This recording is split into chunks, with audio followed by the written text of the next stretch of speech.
Selamat pagi anak-anak. Untuk materi IPA pada pagi ini kita akan melanjutkan ke topik berikutnya, yaitu mengenai pengukuran dan juga besaran.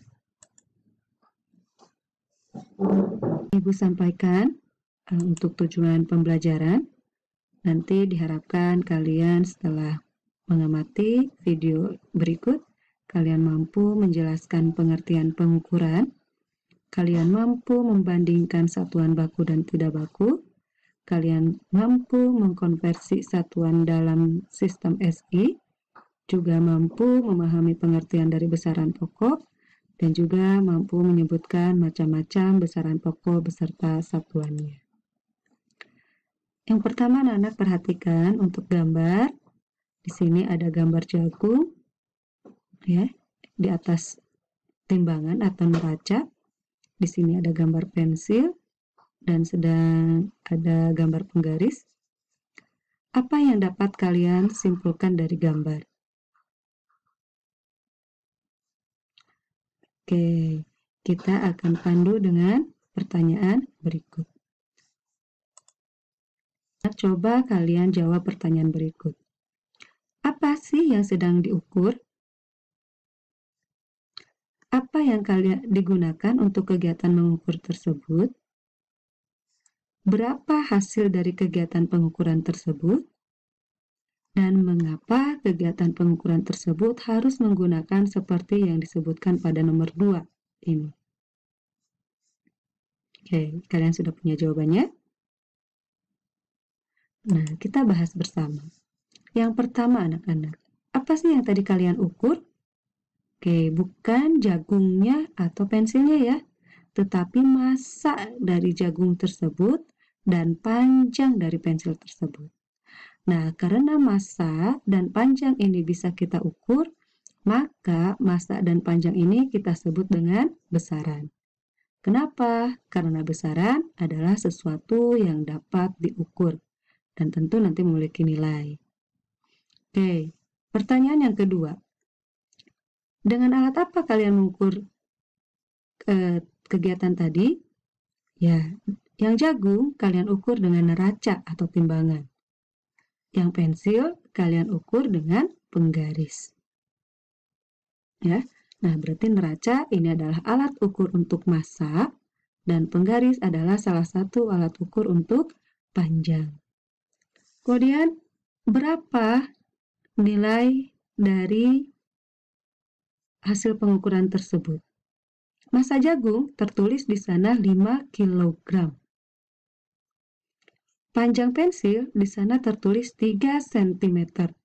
Atau hasil pengukuran ya, 3 cm. Nah, Ibu cetak warna merah di sini, kilogram dan sentimeter ini adalah merupakan satuan. Kenapa? Satuan ini adalah pembanding yang kita gunakan dalam proses pengukuran atau acuan yang kita gunakan dalam proses pengukuran. Kemudian kenapa sih kalian harus untuk melakukan pengukuran tersebut, kalian harus menggunakan neraca dan juga penggaris, ya, atau menggunakan alat ukur.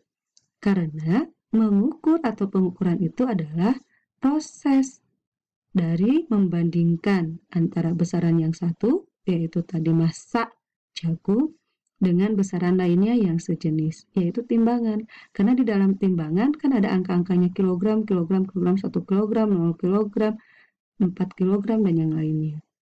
Ya, jadi satuan di sana dibandingkan, nah pembanding satuannya dibandingkan dengan massa jagungnya. Begitu pula pada panjang pensil dibandingkan dengan satuan cm pada penggaris. Nah, anak-anak untuk jenis satuan, ya, ini maaf ada salah ketik, bukan besaran baku tapi satuan baku dan satuan tidak baku. Perbaiki ya, satuan baku dan satuan tidak baku. Nah, anak-anak, satuan ini kan tadi adalah pembanding yang kita gunakan dalam proses mengukur. Nah, satuan baku itu adalah satuan yang standarnya telah disepakati secara sistem internasional. Jadi, telah disepakati secara umum atau universal. Ya, contohnya meter, kilogram, sekon. Jadi kalau kalian misalnya ukuran waktu, mau di Indonesia, mau di negara yang mana, negara lain, mereka juga mengakui satuan ini. Ya, satuan yang berlaku secara internasional umum. Nah, sedangkan satuan tidak baku adalah satuan yang standarnya tidak sama dan hanya berlaku pada kalangan tertentu. Artinya tidak berlaku secara sistem internasional. Misal zaman dulu atau misalnya di daerah kalian masih ada proses pengukuran yang disepakati dengan proses jengkal tangan. Misalnya kalian mengukur panjang meja dengan jengkal tangan. Kemudian bisa juga dengan depa, bisa juga dengan langkah, juga dengan panjang tali. Nah, kenapa ini tidak baku? Karena hanya disepakati oleh kalangan tertentu saja. Ya, gitu. Dan anak-anak, satuan baku ini sangat penting. Kenapa? Karena satuan tidak baku ini angkanya memungkinkan tidak sama. Ya, misalnya kalian mengukur panjang buku atau panjang meja menggunakan jengkal tangan. Nah, panjang jengkal tangan satu dengan yang lainnya kan itu tidak sama.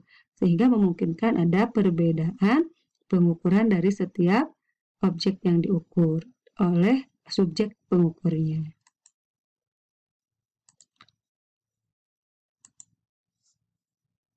Berikut anak-anak mengenai konversi satuan.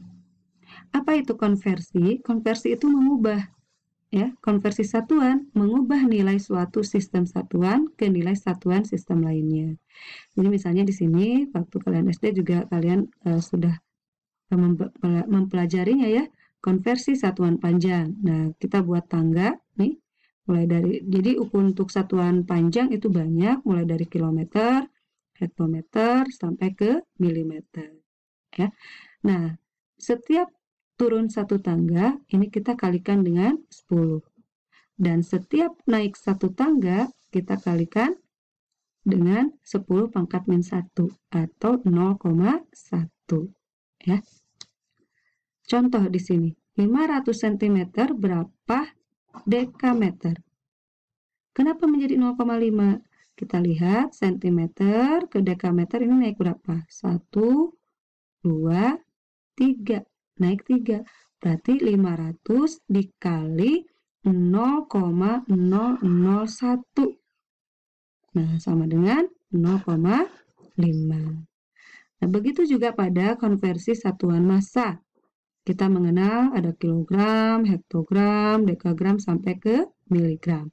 Sama halnya seperti konversi satuan panjang. Setiap turun 1 dikalikan 10, setiap naik 1 dibagi 10. Contoh di sini adalah 2 kilogram. Berapa desigram? Nah, kita lihat dari kilogram itu naik atau turun. Ternyata turun. Berapa kali turunnya?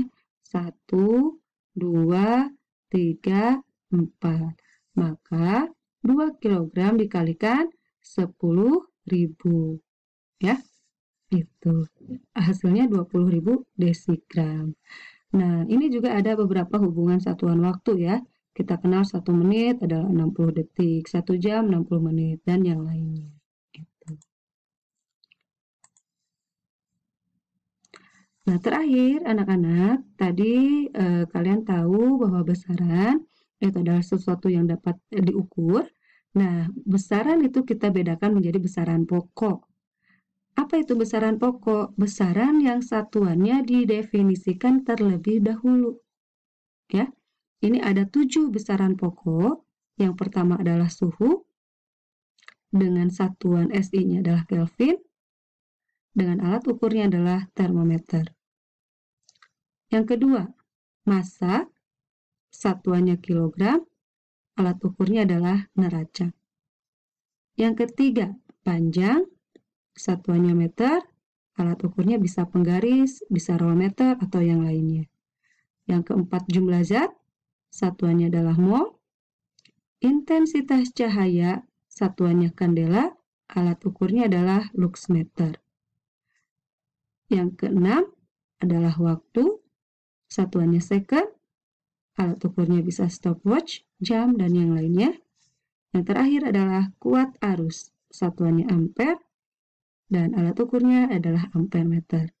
Ini Ibu tandai warna merah, kalian bisa menyingkatnya ya, atau mengingatnya dengan SMP Jiwa.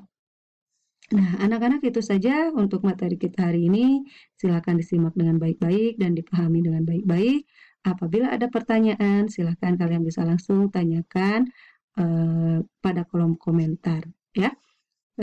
Apabila ada hal yang kurang dipahami juga bisa langsung ditanyakan. Oke anak-anak, terima kasih dan sampai